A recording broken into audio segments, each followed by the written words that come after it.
हनुमद रामायण ऐसा माना जाता है कि प्रभु श्रीराम की रावण के ऊपर विजय प्राप्त करने के पश्चात ईश्वर की आराधना के लिए हनुमान हिमालय पर चले गए थे।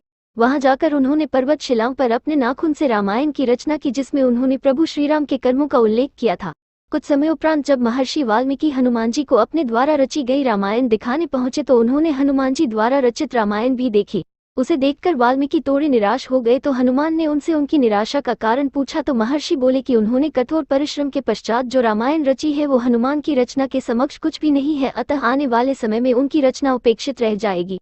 ये सुनकर हनुमान ने रामायण रचित पर्वत शिला को एक कंधे पर उठाया और दूसरे कंधे पर महर्षि वाल्मीकि को बिठाकर समुद्र के पास गए और स्वयं द्वारा की गई रचना को राम को समर्पित करते हुए समुद्र में समा दिया।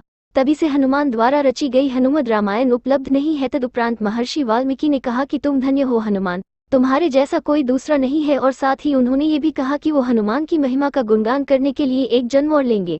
इस बात को उन्होंने अपनी रचना के अंत में कहा भी है। माना जाता है कि रामचरितमानस के रचयिता कवि तुलसीदास कोई और नहीं बल्कि महर्षि वाल्मीकि का ही दूसरा अवतार थे। महाकवि तुलसीदास के समय में ही एक पटलिका को समुद्र के किनारे पाया गया, जिसे कि एक सार्वजनिक स्थल पर टांग दिया गया था ताकि विद्यार्थी उस गुरलिपि को पढ़कर उसका अर्थ निकाल सके। माना जाता है कि कालिदास ने उसका अर्थ निकाल लिया था और वो ये भी जान गए थे कि ये पटलिका कोई और नहीं बल्कि हनुमान द्वारा उनके पूर्व जन्म में रची गई हनुमद रामायण का ही एक अंश है, जो कि पर्वत शिला से निकलकर जल के साथ प्रवाहित होकर यहाँ तक आ गई है। उस पटलिका को पाकर तुलसीदास ने अपने आप को बहुत भाग्यशाली माना कि उन्हें हनुमद रामायण के श्लोक का एक पद्य प्राप्त हुआ।